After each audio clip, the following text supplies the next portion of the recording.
양옆에 앞뒤에 있는 지체들과 서로 인사합시다. 하나님이 우리를 사랑하십니다. 하나님 우리를 사랑하십니다. 아멘. 한 번 더 합시다. 우리 주님 곧 오십니다. 곧 오십니다. 아멘. 네, 오늘 또 같이 네팔을 위해서 기도했습니다. 이렇게 정말 하나님이 땅끝에서 정말 나라와 권세들은 예수 그리스도의 복음을 반대하고 또 억누르고 있지만 여전히 그리스도는 이기시는구나, 여전히 그리스도는 승리하고 계시구나 라는 소식들을 또 네팔의 소식을 보면서 또 듣고 알게 됩니다. 우리 주님 다시 오실 겁니다. 네, 우리 주님 다시 오실 겁니다. 오늘 본문은 사실 제가 되게 사랑하는 말씀이고 그래서 마라나타 워십에서도 몇 번에 걸쳐 나눴던 말씀이기도 합니다. 오늘은 그래서 좀 약간 다른 관점으로 이 본문에 대해서 좀 보려고 하는데요. 이 시편을 쓴 사람이 누군지 아세요? 네, 다윗입니다. 다윗이 지금 이것을 보았다. 이 다윗의 비전, 우리 시대에 대한 다윗의 비전이 이미 있었다. 어떤 것을 보았는가 라는 것들을 중심으로 오늘 좀 본문을 좀 나누려고 합니다. 우리 1절 말씀 우리 좀 같이 한번 다시 읽을까요? 시작. 여호와께서 내 주에게 말씀하시기를 내가 내 원수들로 내 발판이 되게 하기까지 너는 내 오른쪽에 앉아 있으라 하셨도다. 오늘 이 1절의 말씀은 본문 그 자체만으로도 되게 유명하지만 신약에서 예수 그리스도께서 이 말씀을 인용하신 것으로 더 유명해진 말씀입니다. 예수님 당시에 예수님을 반대하던 사람들이 예수님을 시험하고자 여러 어려운 문제들, 자기들이 이렇게 해결할 수 없었던 뭔가 이것에 대한 답을 하면 무조건 올무에 걸려 라는 식의 문제들을 가지고 예수님께 질문하며 도전했어요. 예수님께 올무를 놓은 거죠. 예를 들면 헤롯 당원들이 뭐라고 질문했습니까? 로마에 세금을 내는 것이 가합니까? 아니면 세금을 내지 말아야 됩니까? 그러니까 세금을 낸다라고 하면 예수님 메시아라, 무슨 메시아가 지금 우리를 압제하고 있는 나라한테 세금을 내라고 그래? 그렇게 되고 세금 내지 말아라 그러면 로마로부터 핍박을 받게 하고, 그러니까 이게 이렇게 저렇게 하지도 못할 어떤 올무 같은 걸 이렇게 넣는 거죠. 그때 예수님은 아주 위대한 대답을 주셨습니다. 뭐라고 하셨나요? 기억나시나요? 혹시 아는 사람? 예, 그렇죠. 예. 가이사의 것은 가이사에게, 하나님의 것은 하나님께 드려라 라고 말씀하시므로 그냥 정교분리의 대원칙을 하나님께서 말씀하시고, 이건 그냥 단순히 정교분리의 원칙 이상의 이 세상은 망하고 있는, 곧 망할 마치 휴지 조각 같은 어음 같은 나라요, 우리 주 예수 그리스도의 나라는 영원한 나라다라는 것들을 사실 이 안에서 말씀하신 것입니다. 또 부활이 없다고 주장했던 사두개인들이 있어요. 사두개인들은 부활이 없다, 이렇게 부활 그런 게 어딨냐라고 주장했는데, 그러니까 이 사람들이 구약에서 말한 이 취수제라는 것이 있어요. 형수를 취한다라고 해서 취수제인데, 형이 자녀가 없이 죽었을 때는 동생이 형수를 취해서 형의 가문을 이어주는 제도가 구약에 있습니다. 이게 취수제라고 하는데요. 그걸 가지고 이제 또 어렵게 꼬아가지고 예수님께 질문을 하는 거예요. 만일 예수님 7형제가 있다고 해봅시다. 첫째가 형수를 취했는데 자녀가 없이 죽었고, 그래서 둘째가 취했는데 또 자녀 없이 죽었고, 7형제가 다 그랬는데 여튼 다 자녀 없이 죽었습니다. 그러면 또 부활했다고 해봅시다. 그러면 아내는 1명이고 남편은 7명인데 그럼 그날에 이 사람 누가 부부가 됩니까? 이렇게 예수님께 물어본 거예요. 답을 못하겠지, 뭐 부활이 어딨어, 뭐 이러면서 했던 거예요. 그랬더니 예수님께서 뭐라고 말씀하셨습니까? 부활의 때에는 장가가거나 시집가지 않는다, 하늘의 천사들과 같이 지낸다라고 말씀하시면서 모세에게 하나님께서 떨기나무 가운데 나타나셨을 때 자기를 나는 아브라함의 하나님이요 이삭의 하나님이요 야곱의 하나님이다. 그러니까 모세와 지금 아브라함 사이에 400~500년의 시간이 지났는데 지금 아브라함, 이삭, 야곱 다 죽었어요. 그러면서 지금 하나님이 그렇게 나타나시지 않았느냐? 하나님은 죽은 자의 하나님이 아니라 산 자의 하나님이고, 아브라함과 이삭과 야곱은 하나님 앞에 살아있다. 그러니까 죽은 자의 부활도 있다 라고 예수님께서 그들의 질문에 대해서 대답하신 거예요.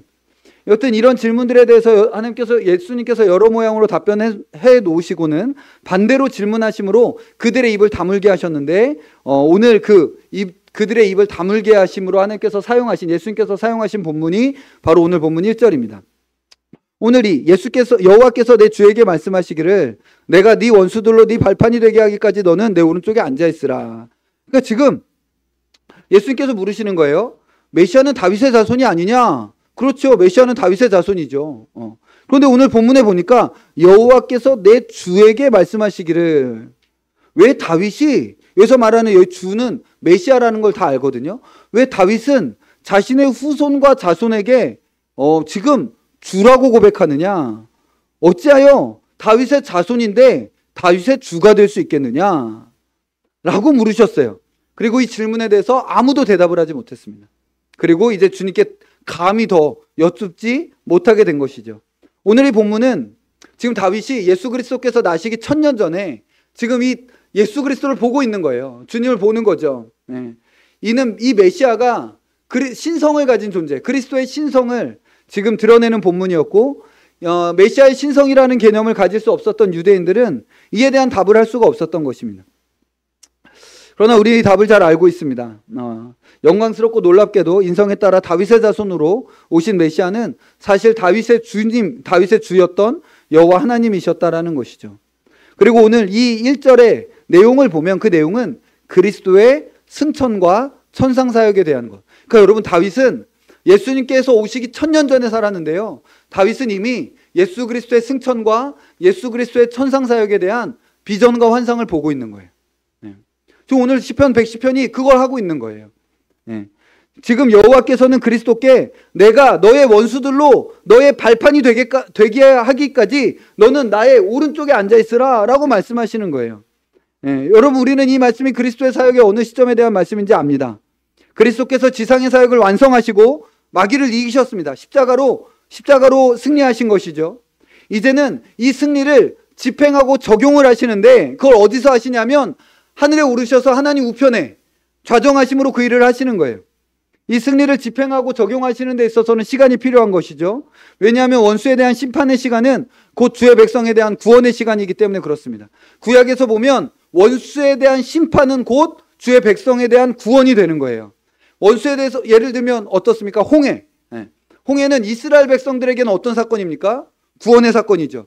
그러나 애굽 백성들에게는 어떤 사건입니까? 심판의, 그냥 수장시켜버리는. 그러니까 하나님의 언약 백성들에게는 구원의 시간이, 원수에게는 심판의 시간이 되는 거예요. 지금 하나님께서 예수 그리스도께서 십자가에서 성취하신 그 구원과 그 승리를 이 땅 가운데 지금 원수를 향하여 집행하시는 그 시간은 구원의 시간이고, 하나님은 이 시간을 통하여 하나님의 백성들을 불러내시고 이 시간들을 통하여 우리가 예수 그리스도를 믿을 수 있게 된 거예요. 그리고 이것이 얼마나 놀라운지를 보셔야 됩니다. 다윗의 비전이 얼마나 놀라운지를 보셔야 됩니다. 다윗은 이미 지상사역 이후에 그리스도의 천상사역을 향한 비전을 보고 있었고, 그것을 지금 믿음으로 노래하며 선포하고 있는 것입니다. 그러면서 다윗은 이제 그 말을 더 이어나갑니다. 2절 같이 한번 읽어보실까요? 시작. 여호와께서 시온에서부터 주의 권능의 규를 내보내시리니 주는 원수들 중에서 다스리소서. 여기서 말하는 시온은 하늘의 시온을 이야기하는 것입니다. 하늘의 시온에서부터 주의 권능의 규, 권능의 홀, 왕의 통치권을 가지고 있는 그 막대기, 그것을 지금 이 땅을 향하여 내보내신다는 거예요.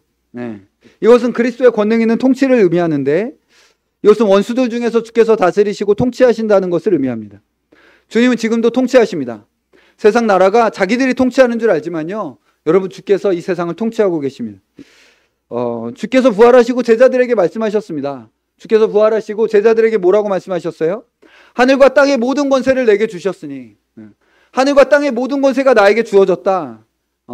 그 하늘과 땅의 모든 권세가요, 오늘 본문에 다윗이 미리 보았던 주의 권능의 규예요. 그것이 지금 부활하신 예수 그리스도께 주어진 거예요. 주께서 이 권능의 규를 받으셨다라는 것이죠. 그러면 이 통치는 어떤 통치입니까? 이 통치는 전인적인 통치고 모든 분야에 대한 우주적인 그리스도의 통치지만, 이 통치의 중심에는 그 무엇보다도 신약시대의 복음운동이 있는 거예요. 그래서 예수 그리스도께서 하늘과 땅의 모든 권세를 내게 주셨으니, 그 다음에 뭐라고 이야기하세요? 그러므로 너희는 가서 모든 족속으로 제자를 삼아 라고 말씀하시는 거예요. 이 하늘과 땅의 모든 권세의 일을 가지신 이 천상에 자정하신 예수 그리스도의 통치의 중심에는 하나님의 나라의 확장이 있는 거예요. 그리고 그 하나님의 나라는 무엇으로 확장되냐면, 우리가 착하게 살면 하나님의 나라가 확장되는 게 아니에요. 우리가 정의롭게 살면 하나님의 나라가 확장되는 게 아니에요. 하나님의 나라가 확장되는 가장 강력하고 핵심적인 일은 무엇이냐면, 하나님 나라의 복음이 증거되는 거예요. 하나님 나라의 복음이 증거됨으로 말미암아 하나님 나라가 확장되는 것입니다. 오늘 우리가 네팔 봤잖아요. 1951년도에 아무도 없었는데 지금 몇 명? 55만 명. 1961년도 10년 지나서 400명 정도 있었는데, 지금 61년부터 지금까지면 한 60년 된 거죠. 그때 한 130배가 늘어난 거예요. 400명에서 55만 명이면 137배 이렇게 여러분 한 60년 만에 그런 일들을 하나님께서 이루시는 거예요. 137배 막 이만큼을 하나님께서 이루고 계시는 것이죠. 네. 하나님께서 능력으로 일하시고 계신 거예요. 지금도 권능의 그 통치자께서 지금도 네팔 가운데 하나님께서 일하시고 역사하셔서 계속 복음을 그렇게 확장시키고 계시는 거죠. 2000년 동안 그리스도의 복음이 계속 퍼져나갈 수 있었던 이유를 아십니까?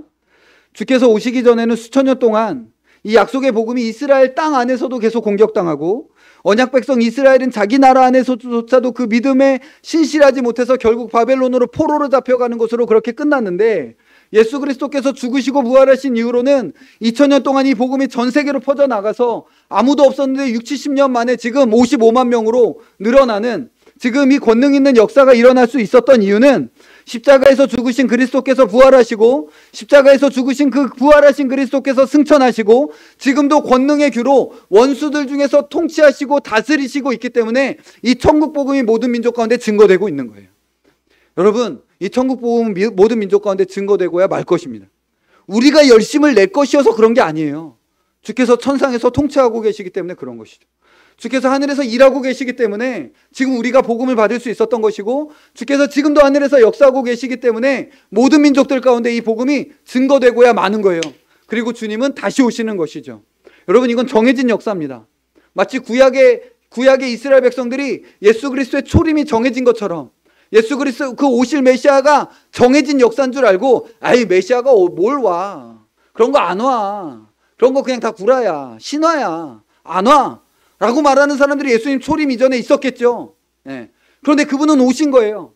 그런데 지금도 여전히 무슨 재림에 무슨 약속이 있어, 그냥 이 땅 가운데 좀 힘들지만 소망 가지라고, 그냥 좋은 마음 가지면서 살라고 이야기하라고 하는 것처럼, 마치 예수 그리스도의 재림은 안중에도 없고 교회조차도 예수 그리스도의 재림에 대해서 소망을 갖지 않는 이 시대 가운데 주님 분명히 말씀하시고 역사하시는 거야. 내가 다시 온다, 내가 속히 온다, 내가 반드시 온다.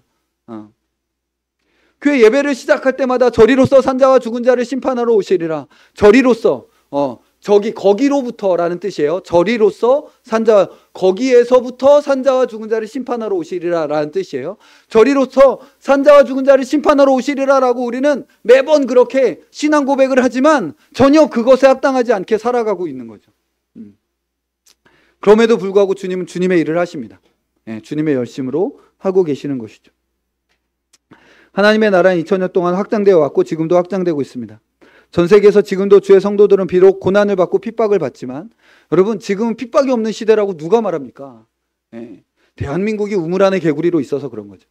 대한민국이 우물 안의 개구리로 있는 거예요. 비행기를 타고 조금만 네팔, 여기 그냥 조금만 몇 시간만 나가면 핍박받는 사람들 우리는 금방 만나고, 고난받고 있는, 여러분 그게 아니라 우리 그냥 택시 타고 만약에 갈 수만 있다면 택시 타고 조금만 위로 올라가 보세요. 세계 제2일의 박해국이 바로 위에 있어요. 세계 예수 그리스도를 믿는다라는 그 이유로 세계 오픈도어에서 매년 이렇게 박해지수를 하면 거의 매년 1위 하는 나라가 바로 그냥 우리 차 타고 밑으로 내려가는 만큼 조금만 더 위로 가면 바로 거기에 있는 거죠. 누가 이 시대에 핍박이 없다고 누가 말합니까? 누가 이 시대에 순교하는 사람들이 없다고 누가 말합니까?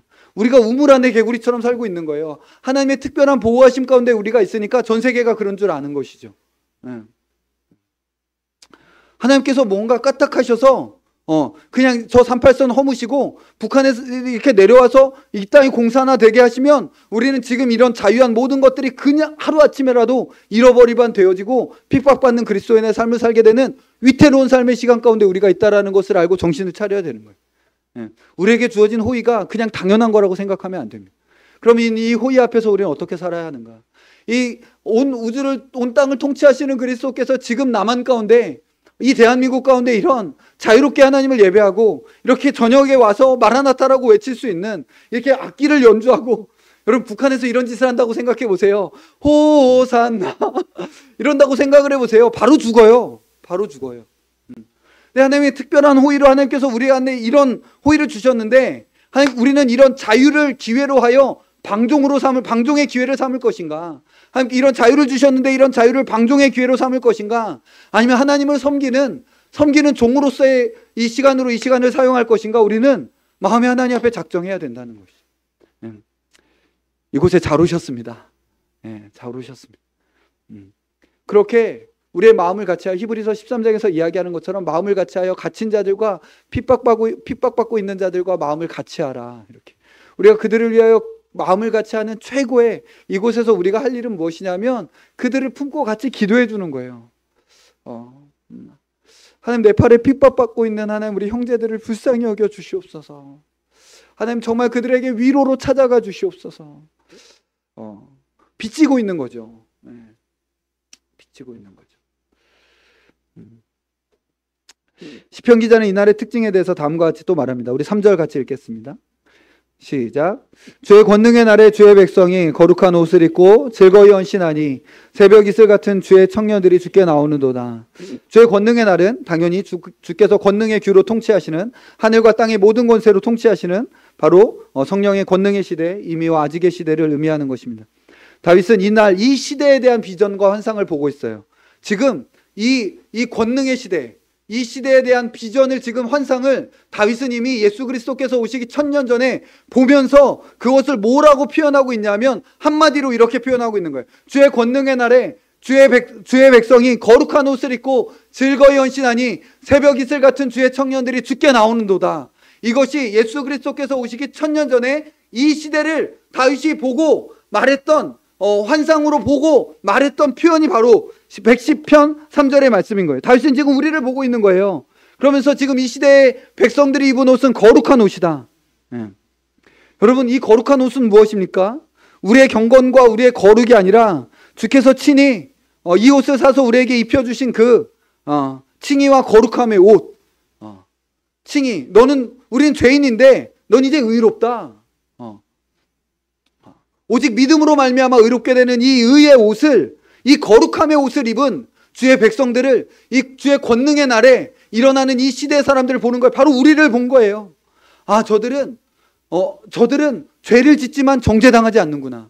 저들은 연약하지만 그래도 의롭다라고 여김을 받는 거룩한 백성들의 세대들이 일어나는구나. 우리의 모든 누더기를 벗어던지고 입은 이 칭의와 거룩함의 옷을 입은 주의 백성들을 다윗이 보고 있는 거예요.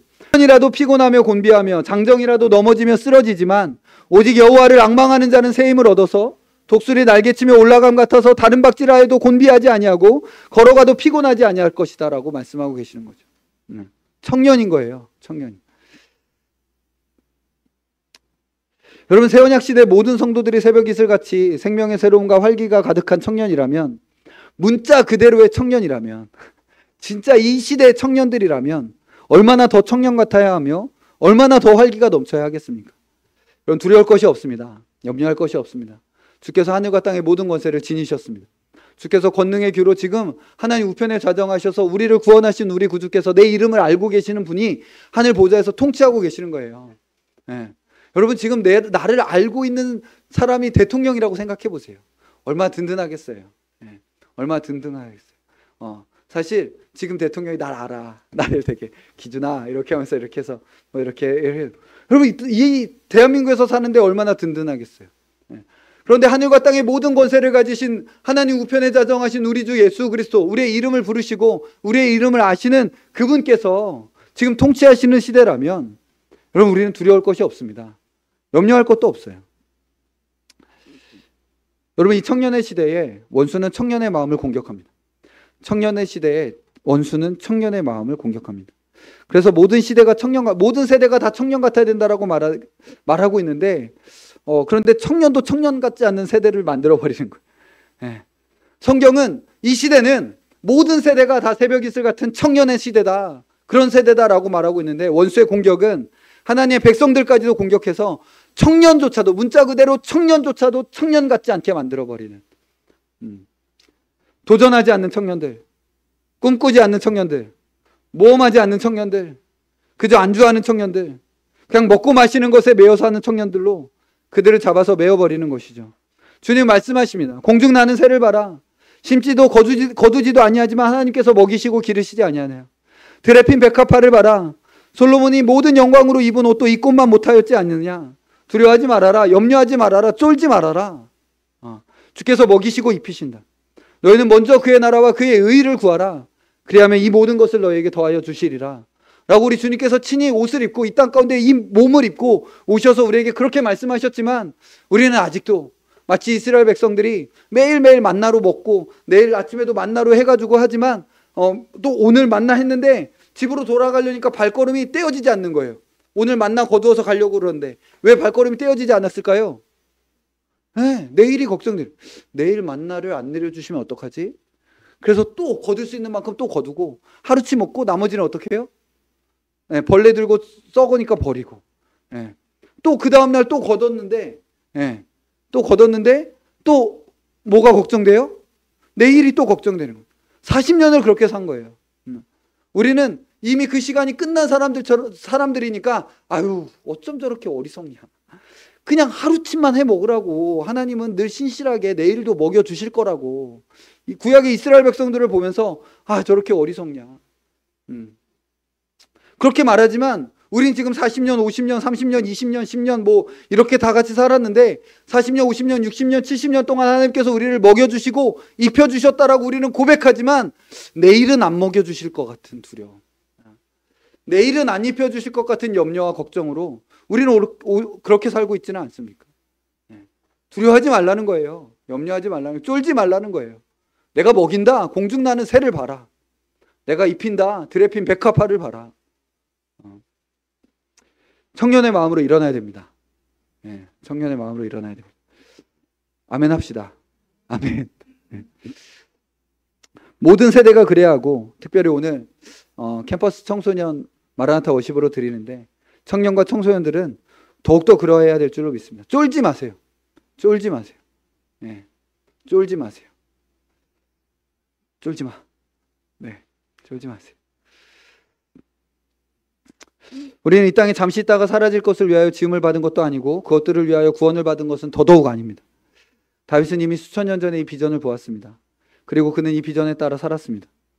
그렇다면 우리는 더욱더 그러해야 되지 않겠습니까? 다윗이 예수님께서 오시기 1000년 전에 이미 이 비전을 보았고 이 비전에 따라서 자신의 삶을 살았다라면 이미 예수 그리스도께서 초림하셨고 더 확실한 증거를 가진 십자가 부활과 성령의 그 능력이 이미 우리 안에 있는 성령께서 우리 안에 자정하신 우리는 더욱더 이 비전에 사로잡혀져서 이 환상 가운데 우리는 이 말씀에 붙잡혀져서 살아가야 되지 않겠습니까? 주께서 우리의 마음 가운데 다시 한번 불을 일으켜 주시기를 소망합니다. 다시 한번 우리의 마음이 타오르도록 하나님 청년의 마음을 주십시오. 살고 죽는 거 죽게 있는 줄 압니다. 다윗이 지금 이 비전으로 우리를 도전하고 있는 것입니다. 그러면서 다윗은 그러면서도 우리가 주목하고 바라봐야 될 것에 우리의 주의를 집중시킵니다. 4절입니다. 같이 읽겠습니다. 시작. 여호와는 맹세하고 변하지 아니하시리라. 이르시기를 너는 멜기세덱의 서열을 따라 영원한 제사장이라 하셨도다. 청년들이 청년의 삶을 지속적으로 살기 위하여 배워야 할 것, 특별히 배워야 할 것은 뭐냐면 여호와는 맹세하고 변하지 아니하시리라. 즉 여호와의 신실하심입니다. 여호와는 변하지 아니하십니다. 여호와는 광야에서 자기 백성을 먹이시는 하나님은 지금도 자기 백성을 먹이고 입히신다. 여호와는 변하지 않으신다. 믿는 거죠. 약속은 변하지 않고 하나님은 신실하시고 하나님은 늘 사망의 음침한 골짜기로 우리를 다니게 하실지라도 늘 우리를 푸른 초장과 쉴만한 물가로 인도하신다. 라는 걸 믿는 거예요. 그리고 하나님께서 우리를 이렇게 이끄시고 하나님께서 우리를 먹이시고 입히시고 우리를 불기둥과 구름기둥으로 인도하신다라는 것을 믿는 것의 근거는 나의 경건과 나의 거룩이 아니라는 거예요. 네가 거룩하면 그렇게 해주고 네가 경건하게 살면 그렇게 해주겠다라고 말하지 않아요. 뭐라고 그래요? 너는 멜기세덱의 서열을 따라 영원한 제사장이라 하셨도다. 영원한 제사장이 우리에게 있다는 거예요. 멜기세덱의 서열을 따르시는 영원한 제사장, 우리는 실패하여도 실패한 우리를 위하여 중보하시는 영원한 제사장 예수 그리스도. 그분이 계시니까 실패해도 안심해라. 그분이 계시니까 넘어져도 안심해라. 그분이 너를 중보하시고 그분이 너를 품으시고 마치 그 구약의 대제사장이 그 언약 백성들의 이름을 어깨에 메고 그리고 그 가슴에 그 언약 백성들의 이름을 새겨서 지성소에 들어가듯이 예수 그리스도께서 우리를 어깨에 들쳐매시고 예수 그리스도께서 우리를 가슴에 품으시고 이 길을 걸어가시는데 그분은 실패하지 않으실 것이다 라고 말해요. 우리는 실패하고 우리는 연약하고 우리는 넘어지지만 그리스도는 넘어지지 않으신다는. 그리스도는 실패하지 않으신다는 거예요. 멜기세덱의 서열을 따르시는 영원한 제사장이 우리에게 있다는 것이. 그걸 봐라. 너의 경건과 너의 거룩을 보지 말아라. 그건 누더기와 같다. 지금 저는 이 모양인데요. 그래, 너는 그 모양이지만 나는 다르다. 아멘. 그러면서 이제 다윗은 이미와 아직의 시대를 넘어 어디까지 지금 보냐면 우리 주 예수 그리스도께서 영광 중에 다시 오시는 것까지를 지금 다윗이 보는 것을 우리가 본문에서 보게 됩니다. 5절부터 7절 같이 한 번 더 읽겠습니다. 시작. 주의 오른쪽에 계신 주께서 그의 노하시는 날에 왕들을 쳐서 깨뜨리실 것이라. 문 나라를 심판하여 시체로 가득하게 하시고 여러 나라의 머리를 쳐서 깨뜨리시며 길가의 시냇물을 마심으로 그의 머리를 드시루. 시편 기자는 특별히 주의 오른쪽에 계신 주께서 노하시는 날, 하나님 우편에 좌정하신 우리 주 예수 그리스도께서 노하시는 날, 그러니까 계시록의 표현대로 하면 죽임당하신 어린 양의 진노하시는 날, 그 날을 지금 다윗은 보고 있는 거예요. 사도 요한이 2000년 전에 보았죠. 죽임당하신 어린 양의 진노하시는 날. 그런데 지금 다윗은 그것보다도 더 1000년 전에 주의 오른쪽에 계신 주께서 노하시는 날에 대하여 미리 말하고 있었던 것입니다. 물론 이 날은 주께서 진노하시고 심판하신다라고 했을 때 넓은 의미에서는 꼭 그 재림의 심판의 날만을 의미하는 것은 아닙니다. 지금 이미와 아직의 시대도 완전하지는 않지만 하나님의 심판이 이 땅에서 부분적으로 실현되고 있는 세상입니다. 그러나 그 심판이 완전하지는 않다는 것이죠. 완전한 심판, 정의와 공의를 온전히 이 땅에 세우시는 심판은 우리 주 예수 그리스도께서 영광 중에 다시 오시는 날에 있을 것입니다. 오늘 본문은 그 심판이 전지구적 심판이라는 사실을 보여줘요. 지금 다윗은 이미 그 심판은 전지구적이다. 왜냐하면 우리 하나님은 온 땅의 하나님이시기 때문에 전지구적인 심판이 있을 거라는 것을 이미 다윗은 보는 거예요. 그리스도께서는 문 나라를 심판하실 것이고 여러 나라의 머리를 쳐서 깨뜨리실 것이다 라고 말하면서 특별히 마지막 절에 뭐라고 그러냐면 길가의 시냇물을 마심으로 그의 머리를 드시리로다. 여러분 이건 어떤 표현이냐면요, 계속 살육하시는 전쟁하는 왕의 모습입니다. 왕이 막 살육하시면서 막 이렇게 전쟁하고 죽이시다가 이제 목이 마르시면 어떻게 합니까? 길가에 시냇물을 마시시고 다시 일어나서 또 전쟁하시고 치시는, 그리스도의 심판이 온전히 성취될 까지 쉬지 않으시는 주님의 열심을 지금 보여주는, 주님은 열심으로 일을 이루실 것이다. 대충 끝나지 않을 것이다. 온전하게 끝날 것이다. 때가 되면 예수께서 오십니다. 곧 오실 거라고 믿습니다. 아멘. 주 예수여 오시옵소서. 곧 오실 거예요. 네, 우리 주님 곧 오실 겁니다. 우리는 그날이 언제인지는 모릅니다. 그것을 알고 있다고 말하는 사람들은 다 거짓말쟁이들이에요. 아무도 몰라요. 그러나 교회는 항상 2000년 동안 우리 주 예수 그리스도의 재림을 기다려왔습니다. 아멘. 주 예수여 어서 오시옵소서. 아멘. 주 예수여 오시옵소서. 경건한 백성들은 늘 우리 주 예수 그리스도의 오심을 기다리며 마라나타 마라나타라고 외쳤고 우리는 지금 그 계보를 잇고자 이 자리에 있는 거예요. 2000년 동안 계속 마라나타라고 외쳤던 주의 백성들, 언약 백성들 중에서도 소수의 사람들, 경건한 사람들이 늘 있어 왔고 우리는 지금 그 계보를 계속 이어나가고자 하는 것입니다. 때가 되면 그리스도께서 오실 것이고 주께서 주님을 기다리며 기름을 준비한 주의 백성들에게 잘했다 착하고 충성된 종아라고 칭찬하실 날이 올 것입니다. 말씀을 마무리하겠습니다. 다윗은 보았습니다. 다윗은 너무나 밝히 보았습니다. 우리 주 예수 그리스도의 천상의 통치를 마치 지금 우리가 봐야 될 것보다 우리보다도 더 밝히 보고 있는 것처럼 다윗은 예수 그리스도의 그 메시아의, 자기의 후손으로 올 그 메시아의 천상의 통치를 보면서 그 자신의 후손을 향해 주여 라고 부르고 있는 것을 우리가 보게 됩니다. 여러분 우리는 어떻습니까? 이 다윗의 비전이 우리에게 있습니까? 주께서 이 다윗의 비전, 다윗도 보았던 이 비전을 우리에게 회복시켜 주시기를 소망합니다. 천상에 좌정하신 예수 그리스도, 그리고 영광 중에 저리로서 산자와 죽은 자를 심판하러 오실 예수 그리스도, 그 주님을 보며 정말 마라나타라고 외치는 우리가 되기를 소망합니다. 이 시간에 살아가면서 우리 안에 무엇보다도 청년의 마음이 회복되기를 소망합니다. 세상에 쫄지 말고, 세상에 염려하고 두려워하지 말고 주님 먹이시고 입히십니다. 지금 영원한 것을 위하여 살겠습니다. 영원한 가치 있는 것을 위하여. 여러분, 이 자리에서 다 나와라라고 지금 말하고 있지 않다라는 것을 아셔야 됩니다. 부르심의 자리로 들어가는 거예요. 그러나 우리는 그것을 위하여 살지 않는다라는 것이죠. 영원한 것을 위하여 살겠습니다. 주께서 마치 우리를 돌보시지 않는 것처럼 그렇게 살지 않겠습니다 라고 고백하며 우리 마라나타를 외치는 우리 모두가 되면 좋겠고, 청년의 마음을 회복하는 오늘 이 시간이 되면 좋겠습니다. 우리 같이 찬양하고 기도하겠습니다.